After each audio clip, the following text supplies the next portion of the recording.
भूत का गुस्सा इंडियन जवानों पर उतारा जा सके। कमांडर ने भारतीय सीमा के अंदर 2 बम फेंकवा दिए, जिसमें भारत का एक जवान घायल हो गया। जब चीन से स्पष्टीकरण मांगा गया तो चीनी कमांडर ने कह दिया कि वो बम गलती से भारतीय सीमा में गिर गए थे। इंडियन आर्मी झगड़े को बढ़ावा नहीं देना चाहती थी, इसीलिए वो शांत रही। सर, वो हमारी चालाकी समझ गए, इसीलिए शायद उन्होंने कोई जवाबी कार्रवाई नहीं की। कोई बात नहीं, कम से कम उनका एक जवान तो घायल हुआ। हम आगे भी उन्हें उकसाते रहेंगे, देखते हैं वो कब तक धैर्य दिखाएंगे। कमांडर उस समय सो रहा था जब उसके मोबाइल की घंटी बजी। हाँ बेटा सिंह, कैसे हो? पापा, यहाँ कुछ भी ठीक नहीं चल रहा। आज उस इंडियन भूत ने मुझे मेरी ही जीभ से घसीटा। मैं घर पर कुछ कुत्ते भिजवा देता हूँ। जब से कैंप में कुत्तों को रखा गया है, वो भूत यहाँ दिखाई नहीं दिया है। तुम जहाँ भी जाना, कुत्ते को साथ लेकर जाना। कमांडर फोन पर बात कर ही रहा था। कमांडर ने पीछे मुड़कर देखा तो भूत खड़ा था। कमांडर ने भूत के ऊपर गोलियां बरसाई, लेकिन भूत गोलियों को झेलता हुआ कमांडर की तरफ बढ़ता गया। सुबह को जब चीनी जवान कमांडर की तलाश में गए तो उन्हें कमांडर का बर्फ में जमा हुआ शरीर मिला। कमांडर की सांसें चल रही थीं। 3 दिनों में कमांडर की हालत सामान्य हो पाई। कमांडर ने सरकार से बात की और 3 तिब्बती तांत्रिकों को बुलाया। क्या तुम उस भूत को यहाँ बुला सकते हो? हम अपनी पूरी कोशिश करेंगे। कोशिश का क्या मतलब है? अगर आप किसी से युद्ध करते हैं, जीतने का प्रयास ही तो करते हैं। आपकी जीत निश्चित तो नहीं होती।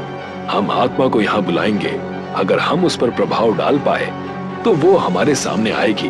अगर एक बार में नहीं आई तो हमें थोड़ा धैर्य रखना होगा। आप लोग उस भूत पर आक्रमण करने से बचें, अन्यथा उससे बात करना संभव नहीं होगा। हमें पता लगाना होगा कि वो कौन है और क्या चाहता है। हम आज रात ही हवन शुरू करेंगे। आप लोगों को डरने की आवश्यकता नहीं है। सब लोग शांत रहने की कोशिश करें। कमांडर अपने चैम्बर में गया और लैपटॉप पर अपने आर्मी प्रमुख के लिए एक लेटर टाइप करने लगा। उसे अपनी चेयर के पीछे से भूत के हंसने की आवाज सुनाई दी।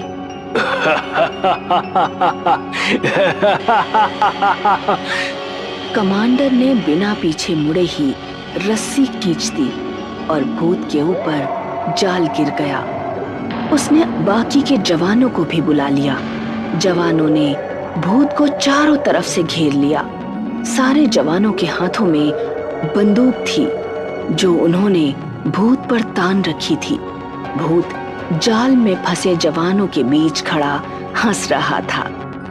रुक जाओ, गोलियां मत चलाओ, भून डालो इसे। चारों तरफ से धड़ापड़ गोलियां बरसाई गईं, लेकिन भूत एक की जगह अनेक हो गए। तब जवानों के पास वहां से भागने के अलावा और कोई रास्ता नहीं बचा। कमांडर सहित सारे लोग चैम्बर से बाहर निकल आए। मैंने कहा था गोलियां मत चलाना। अगर आप लोग शांति से काम नहीं लेंगे तो हम कभी उस मुसीबत से छुटकारा नहीं पा सकेंगे।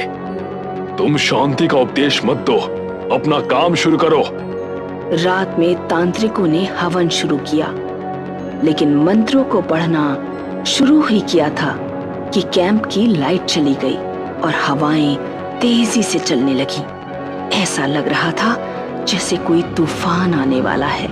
चारों तरफ आकाश में आत्माएं उड़ने लगी। आगे क्या हुआ जानिए अगले पार्ट में।